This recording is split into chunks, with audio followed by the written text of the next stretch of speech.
Welcome, everybody, to another episode of the Salty Nerd Podcast, where we cover random-ass movies that nobody watches.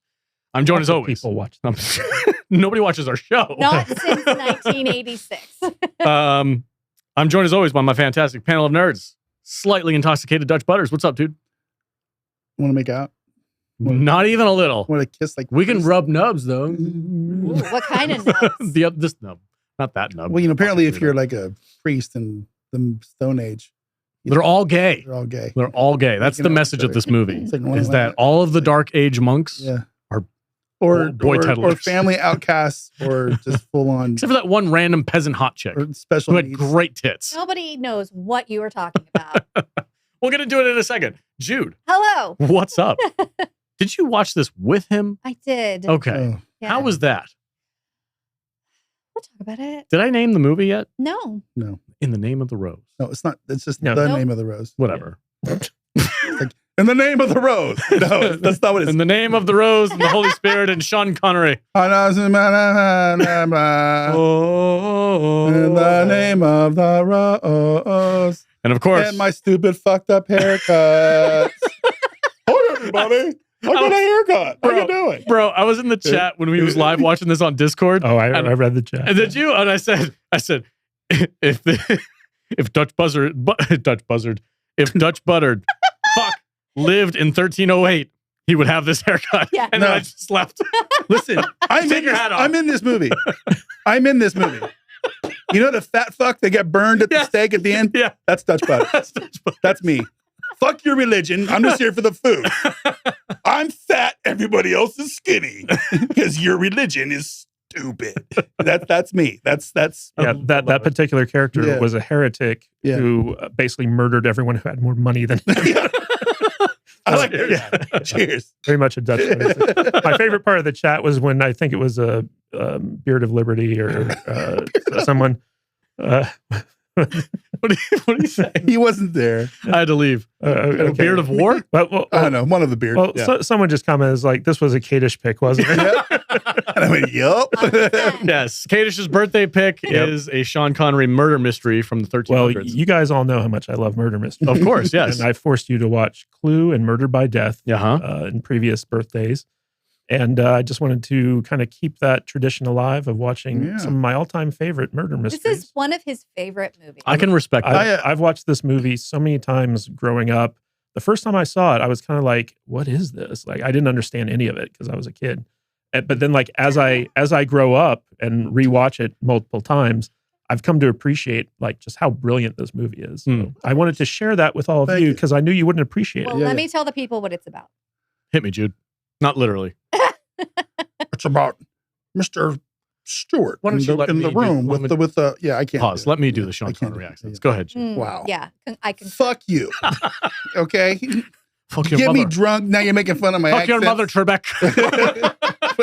I'll take chop anus relations for 200, Trebek. This is going to be so fun. You shouldn't have plied me with booze, bro. Scotch, baby. Go ahead, Jude. Scottish or Irish? Scotch. Just in honor of Sean Connery. 1986, The Name of the Rose. Rated R with a runtime of 2 hours, 10 minutes. This had a budget of $17 million. What do you think this brought into the box office? I don't know. That's like- Just say a number. Any I number. don't know. $20 million. Okay. It bombed. It had to have bombed. Dutch. Who the fuck sees this in theater? I don't know, dude. Same people that watch Zardoz, I guess. I don't know.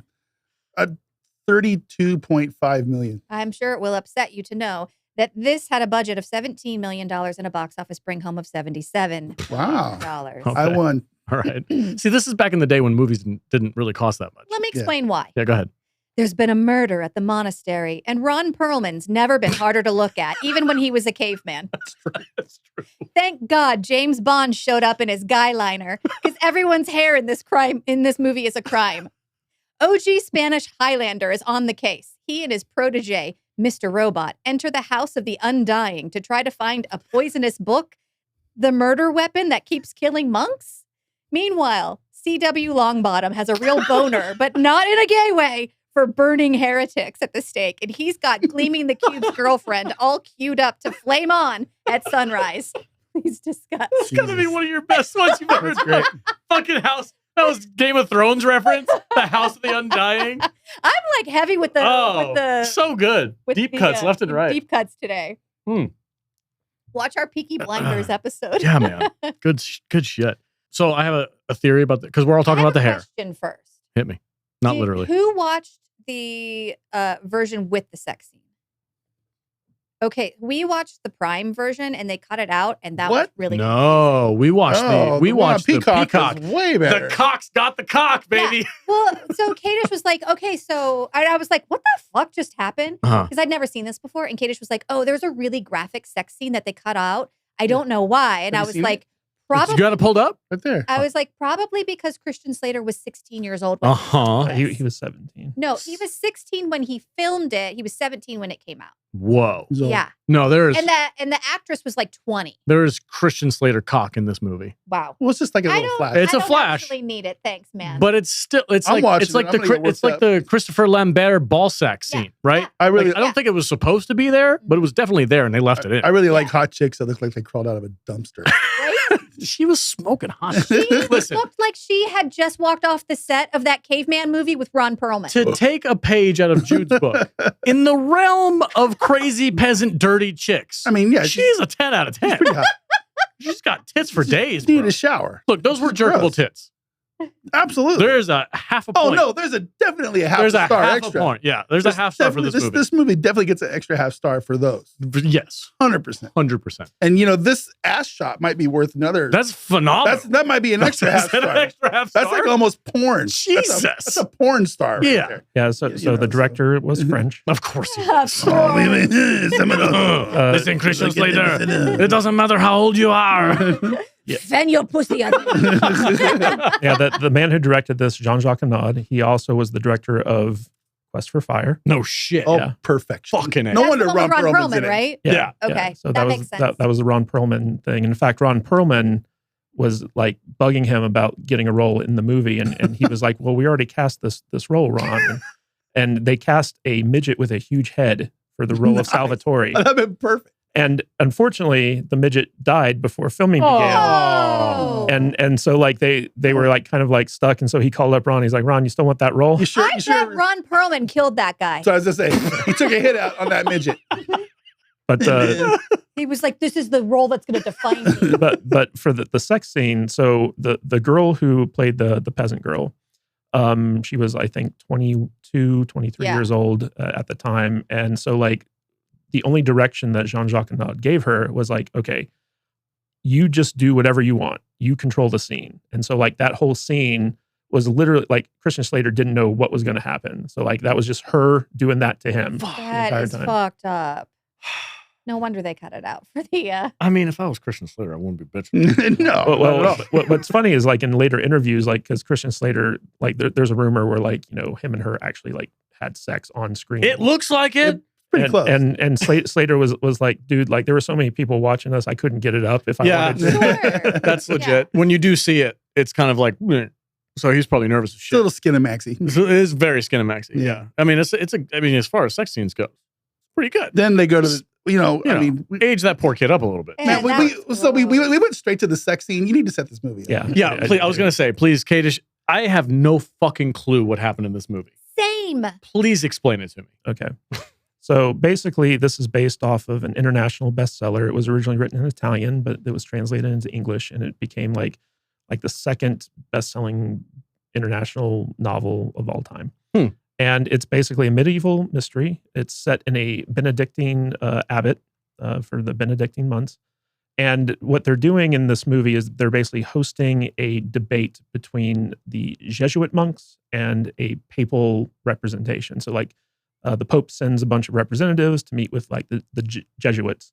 And what they're doing is they're trying to figure out the role of poverty in the church.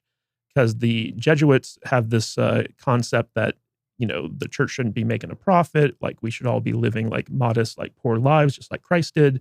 And the Pope's like, well, money's okay. We think it's cool to have money, And so like basically they were meeting at a neutral location, which is this Benedictine monastery, to have this debate.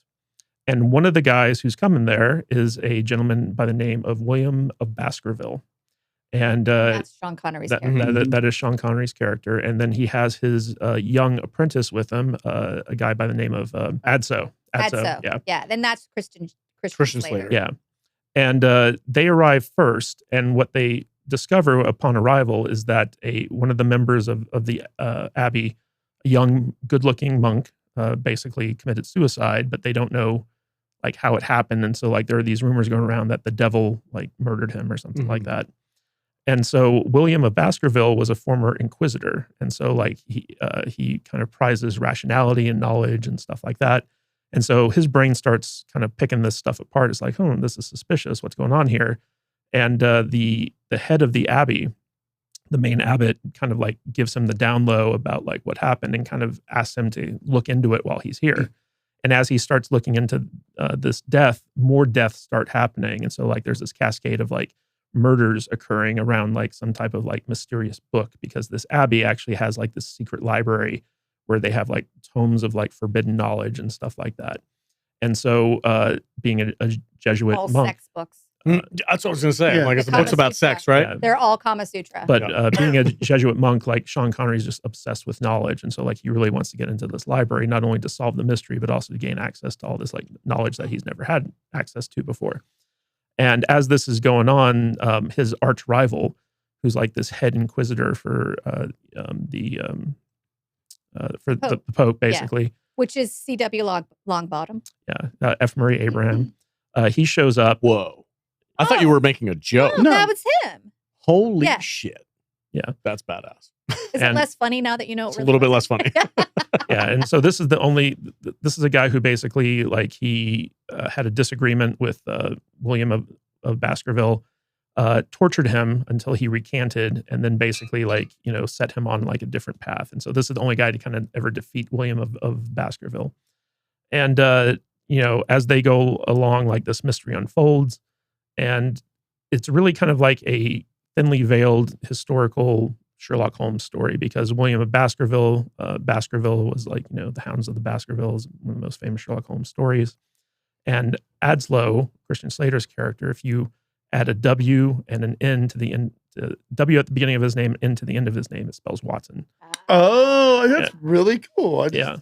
And so basically they have this like Holmes-Watson relationship. In fact, Sean Connery's character, William of Baskerville, at some point says it's elementary. Yeah, he does. Yeah. and so like this is basically just like a Sherlock Holmes mystery set in like the 1300s like monastery. And it can be hard to decipher what's going on if you're not paying close attention or if you haven't watched it multiple times. In the book, like this is actually like one of the most faithful book adaptations I think I've ever seen. Jean-Jacques Annaud, when he read the book, he was like, I was born to bring this to life. He was like, I was born to bring this. Yeah. and at the time, Sean Connery's career was in the decline, I believe, because of movies like Zardoz and stuff like that. So the studio that was funding this movie actually didn't want Sean Connery. And Jean-Jacques Annaud eventually, like at first, didn't want him either. In fact, I think he was kind of leaning towards Robert De Niro or something like that.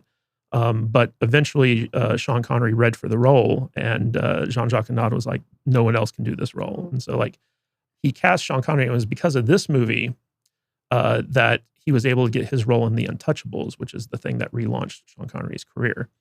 But this movie was actually kind of like a failure at the domestic box office. It only made like $7 or $8 million domestically, but overseas, like worldwide, it was like a big hit. And Sean Connery plays his role in this with such a wink and a nod. Like he has so much charisma. Yes, I was going to say Sean Connery nailed like his weird undercut humor is what kept me engaged throughout the movie, because he considered himself so much smarter than all these other freaking I thought he was just playing Sean Connery. Well, yeah, but he has like this smugness to him. Yeah. And that's what like I was like, that's pretty You must really be in love. Yeah. I thought it was weird because he comes off, just like any Sean Connery movie, to me he does anyway.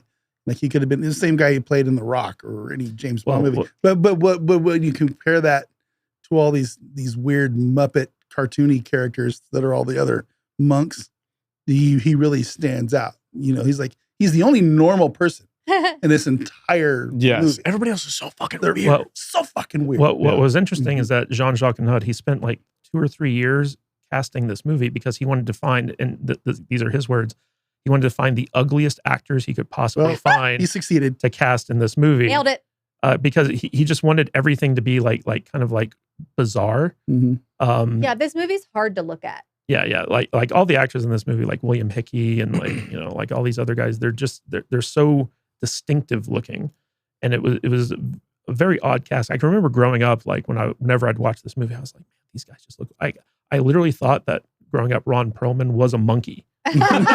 Bro, he looks so fugly in this movie. Yeah. It is ridiculous. He's like, he has like a nose full of snot the whole time. Yeah. And just like one tooth. And his hair's all patchy. He just looks really fucked up. But what's crazy is like, so, Sean Connery, basically both Christian Slater and Ron Perlman would basically just be like, they just wanted to be around Sean Connery constantly because like he would just be telling them stories about his career and giving them advice about acting. Like this was before Sean Connery kind of like, I think got too big for his britches. And so like he was actually like really pleasant to be around. Personable. And you know who wasn't pleasant to be around?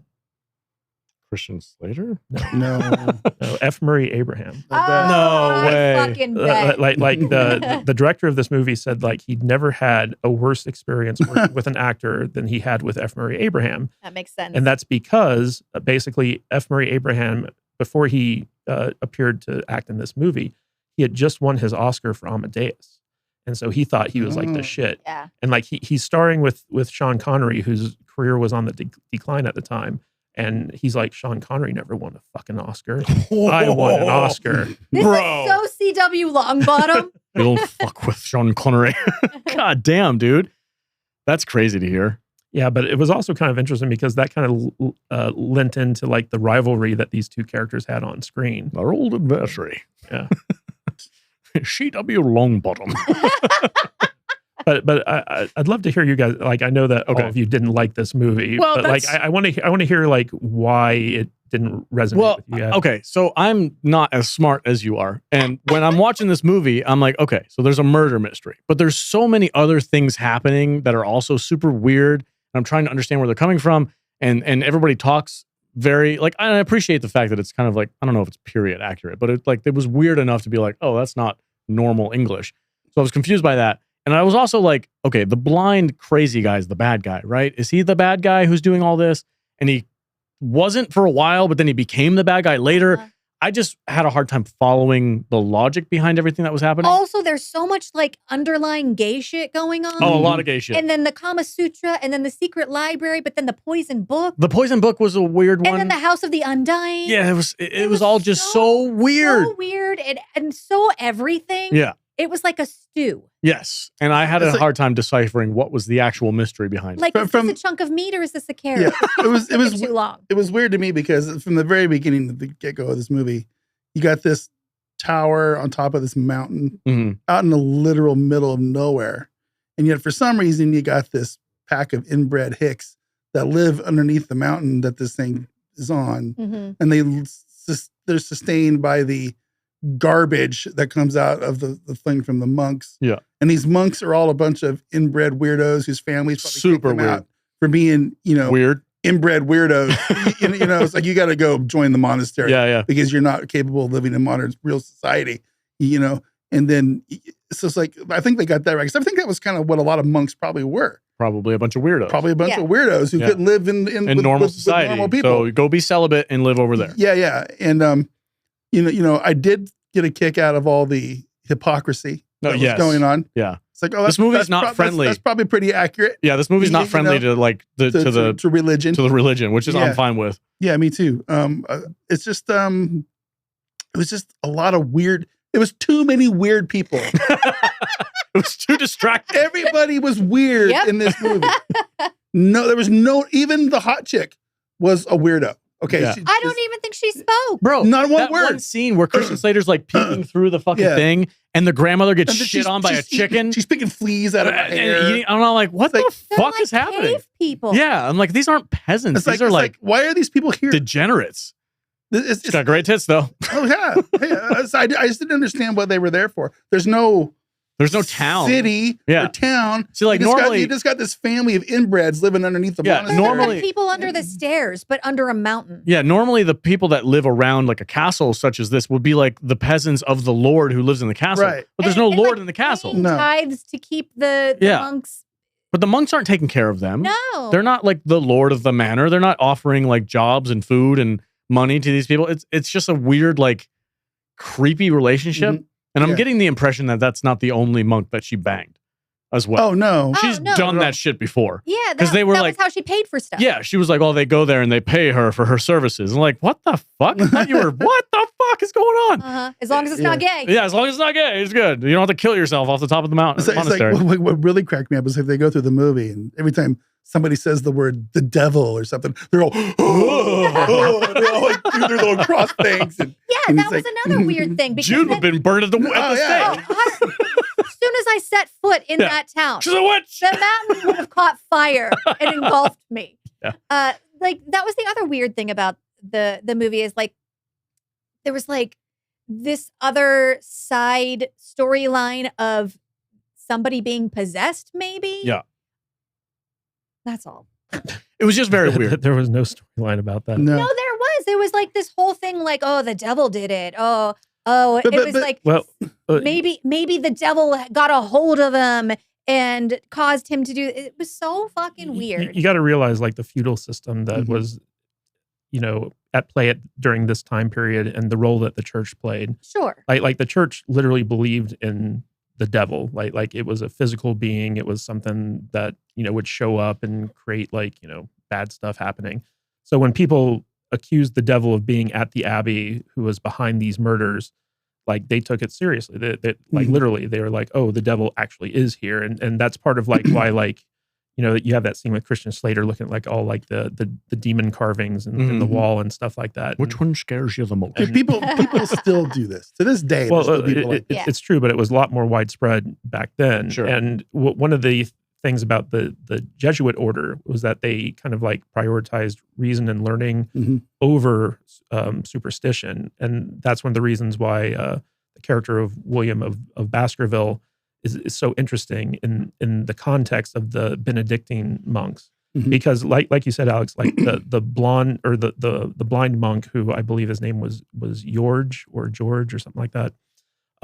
So this monastery is based around a library, one of the greatest libraries on the planet, but it's hidden. And the reason that it's this like big labyrinth is because like they want to keep people, if they break in, they don't want them gaining access to all this knowledge that's stored there. And basically like all the monks, like their primary job is to copy books to create, to preserve knowledge essentially. So it's a very kind of like, it's a good calling for them to, preserve the knowledge, but they're greedy about it is the issue. And basically the library is run by the blind guy ultimately. Then under him is the head librarian and then the assistant librarian. And the assistant librarian is the big fat gay guy. and the head librarian is kind of like the lackey of the blind guy. And basically the blind guy is like a hardcore like originalist. Yeah. And he doesn't believe in humor. Dude, the back and forth between him and Sean Connery about the humor thing was my favorite part of the movie. Where it was like, well, actually the prophets use humor all the time. And I'm like, yes, they actually do. I've read the Bible. There are some funny moments in there. Yeah, and George's kind of like argument is that when you allow humor to exist, basically like you can satirize God and you rob him of his power that way, and that leads to like chaos, dogs and cats living together, mass hysteria. And stuff. So he was very much against kind of like humor and satire. It's basically like if you want to make an allegory to present day, it's kind of like he was like the censorship arm of the church, where he didn't want people to gain access to certain knowledge. And the first monk who died was this young monk who was a brilliant satirist. Like he was a guy who basically he made memes, essentially. Meme. Is this the guy that they throughout the movie kept being like he was so hot? Yeah. But not in a gay way. Not in a gay way. Yeah. So like he's a beautiful young guy. He was a young guy who was described as having like he was a very almost feminine looking guy, right? And but he was known for like creating like, humorous stuff. And basically when William of Baskerville found out that he was the guy who died, he was like, oh my God, like he was a really young guy, wasn't he? He was brilliant. So like he's just naturally curious to like figure out what happened. And so he discovers that the guy actually did commit suicide. And throughout the course of the investigation, he discovers that the assistant librarian gave this guy access to the forbidden knowledge, which was Aristotle's second book of Poetics, which basically outlines the psychology behind humor and breaks it down so that people can like understand how to use it to communicate and debate. Listen, if you have to explain it, it's not funny. Yeah. But basically this young guy agreed to have unnatural relations with the assistant librarian in order for access. And then after he did it, he was like, oh my God, like that was disgusting. So like he killed himself. And then his best... that was the Harkonnen guy, right? Yeah. That's the assistant librarian. Yeah. The dark-haired guy, right? No. He was a bald, pasty guy. Oh, the pasty guy. The Okay. Harkonnen. Yeah. The Harkonnen. Yeah, he looks like a Harkonnen. Yeah, well, I mean, there's the Benny Jesuit, like, it's all kinds of like weird Dune references in here. Or vice versa. Vice versa. Yeah. I mean, yeah. So essentially, like once that guy killed himself, his best friend, who he had given like the book information to, found the book and started going through it. And as he was going through it, like he ended up dying, and the assistant librarian disposed of his body in the pig's blood vat or something like that. And essentially, that led to William of Baskerville discovering that the blind guy had poisoned the pages of the book in order to keep people from reading it. Mm-hmm. And so like, basically it was like poison ink, or like there was like some stuff on the pages. I could tell you, but then I'd have to kill you. Yeah. And every time these monks would turn a page, they would lick their finger to catch the papyrus and turn the page. And so basically they would just ingest the poison every time they were like turning the pages. And it was to ensure that this forbidden knowledge that this, blind monk determined was a threat to the church never got out. Why not just burn the book? Because it goes against their philosophy of destroying books in the library. But then if you can't read, if it's forbidden to read, philosophy to not murder monks. Yeah, this guy's obviously not up with what.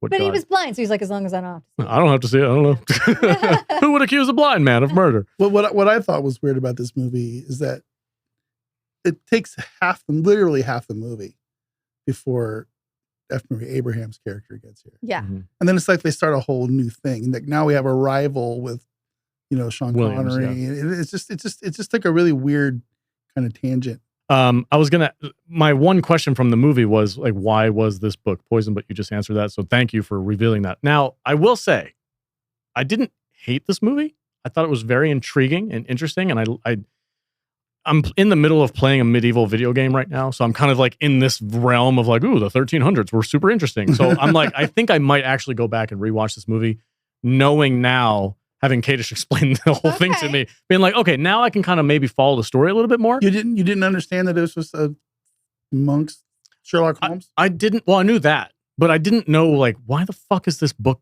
Like, why is this book killing people? I didn't pick up on the idea that like the blind dude was the one poisoning it, and because he didn't want people to read it because there was weird shit in there. And I'm like, I didn't pick up on that because I was so distracted by the weird sex scene and the weird like language and the other weird shit that was happening in this movie. I was like, what the fuck is going on? I thought the whole narration part from old Christian Slater was weird too. Well, that's the narrator's point of view, right? He's telling the story of his younger self.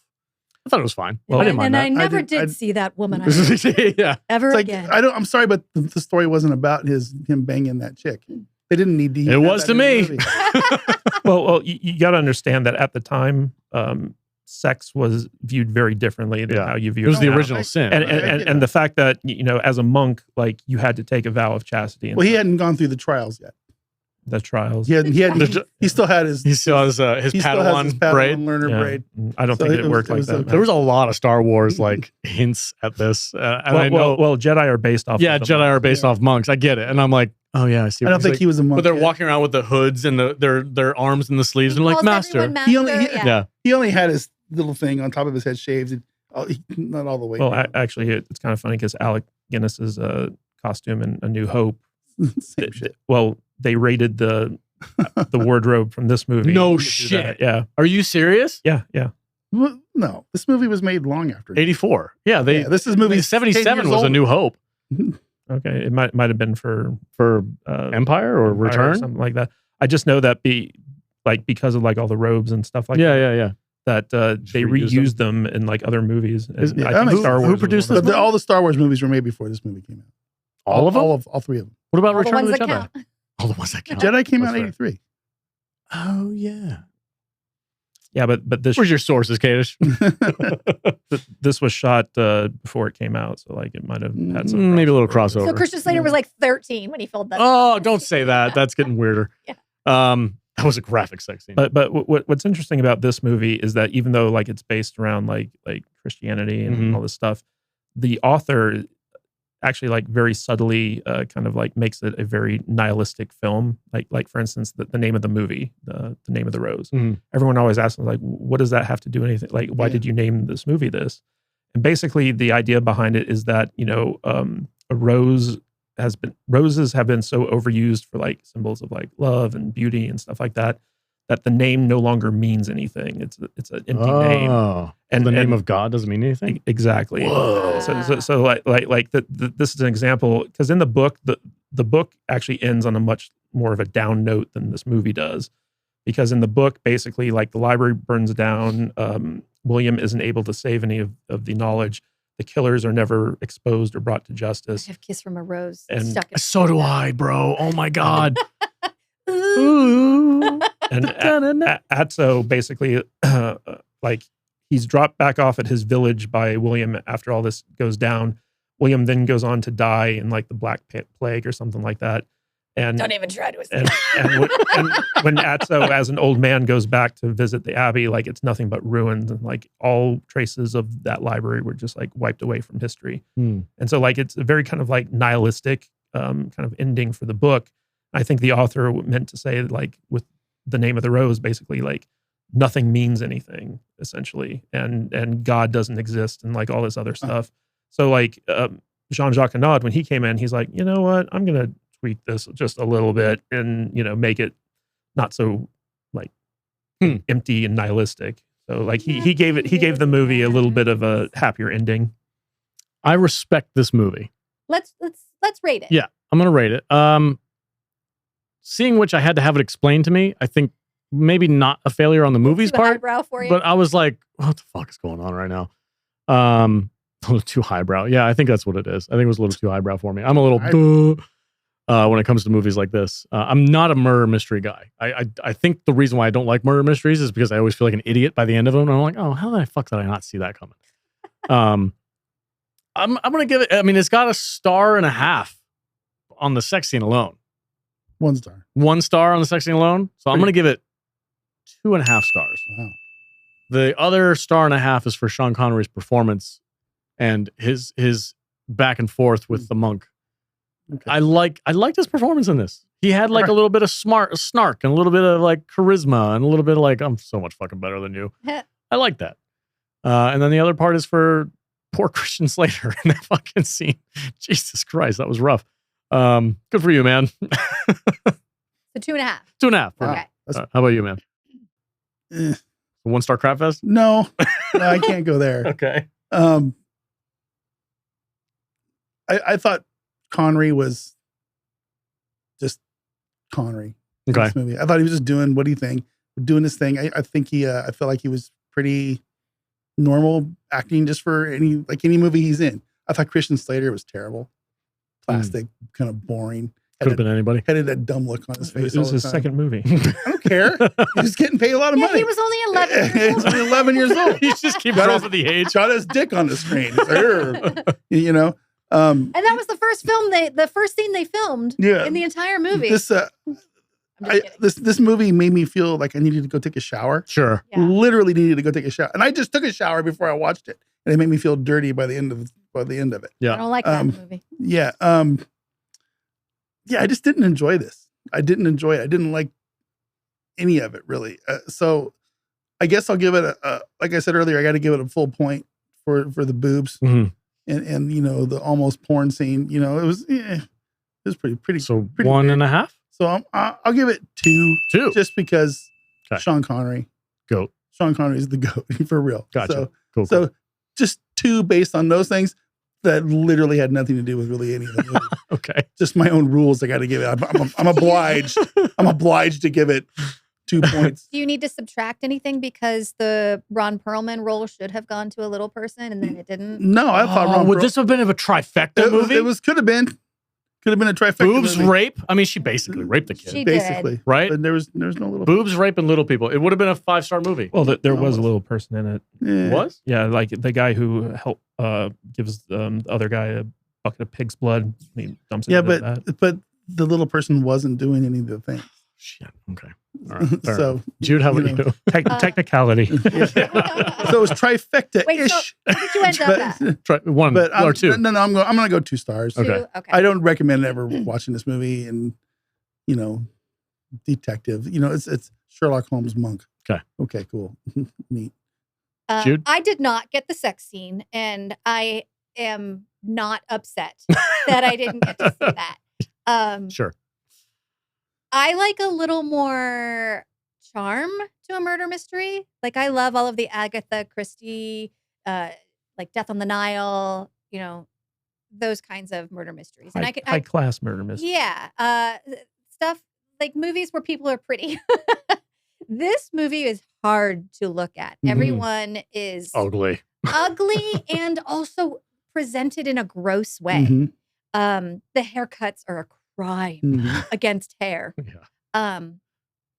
I didn't hate watching it. I ultimately did not get what was going on throughout it. I feel like you have to be stone sober with like a Kadish narrating Mm-hmm. throughout the movie. Stone sober. I'm not 100% clear on what I watched. I never need to see it again, but like I said, like for me, a 1-star crap fest has to be a movie that like I'm angry that I'm Mhm. watching it. I didn't have that for this. I never need to see it again. I feel bad that I don't get why you like this so much, babe. So for me, it's 1.5 sex scenes I did not see. Okay. 1.5. Kadish, bring it home. Yeah, so I've seen this movie so many times. Like, I can remember watching it when I was like a kid, and a lot of it was lost on me at the time. Like, I didn't understand all like the gay subtext and what they were talking about with like unnatural caresses and stuff like that. So the first couple of times I saw this movie, like I had no idea what was going on. I just knew that like, basically Sean Connery was a detective and there were all these fucked up murders happening and he was figuring them out. And I was like, that's cool. He just knew that Like she had boobies and he liked them. Oh yeah. When I was a kid. Yeah. I couldn't watch this with the parents around. So like, Is this your first hit movie? no, Oh, okay. no, it's not. But, so watching this movie, like throughout the years as I've been growing up, like I watch it quite often. Like I wouldn't say every year, but maybe like, every couple of years I go back to it. And I've always wanted to read the book, but I've never gotten around to that either. However, about 2-3 years ago, they released a mini series based off of the book as well. That kind of like, I think it's 6 to 8 episodes long, something like that, starring John Turturro. And they actually make the story a lot easier to follow in that mini series. And so I watched that and I really enjoyed that. No, but the people in it are a lot less ugly. I'll tell you that much. But overall, like this is just like a timeless favorite movie of mine. Every time I watch it, I get something new out of it. I always enjoy the mystery. I enjoy Sean Connery's performance. Like, I'm a mystery nerd. I just enjoy like I get that. good little whodunits. And this movie's so unique in terms of like the look of the actors, the feel of it's like dirty and gritty, kind of like how Butters was talking about it. But I don't know, like every time I go back to the movie, I just feel like I'm watching it anew in a way. I feel like Kadish likes I'm movies that make you feel gross. I'm looking at the trailer on IMDb for the miniseries, and I think I kind of want to go check that out. It looks way more interesting than this movie does. Godspeed. You know what? Go ahead. What did you come up with? What's your rating? Well, this is 5 stars for me. Really? Like it's Wow. it's a classic film, in my opinion. The director behind it did a brilliant job with the adaptation, even though he changed the ending to make it a little bit more hopeful.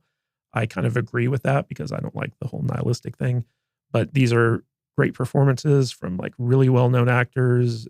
This is a movie that was made at a time where everything had to be practical, and all this other stuff. And I feel like the story holds up. Like I can watch this movie a million times and still be like engaged and entertained by it. And that to me is like the mark of a 5-star movie. It's like no matter how many times you watch it, you're always entertained by it. And that to me is this movie. And it's a classic murder mystery, but like set in a time period where you don't really think about murder mysteries, So I love this movie, and that's one of the reasons why I wanted to watch it for my birthday and expose you guys to it in the hopes that, you wouldn't drag it down. But, learn not to hope, I guess. Sorry, not sorry. Look, man, if it doesn't have monsters, laser beams, or robots in it, I'm probably not going to like it. Wasn't enough gay shit for me. All right, guys, that's it for A Kiss on the Rose. No. Kiss on Name the rose. of the rose. Well, whatever. Name of the Rose. Kiss on the rose. Cheers. Cheers, bro. This isn't a Seal song. Oh, man. That should be the theme More song. dream of you, the stranger refuse. Oh, Yeah. Yeah, okay. Anyway, thank you guys so much for watching. Really do appreciate it. Check us out every week where we talk about random ass movies. And we'll see you next time. Stay salty, folks.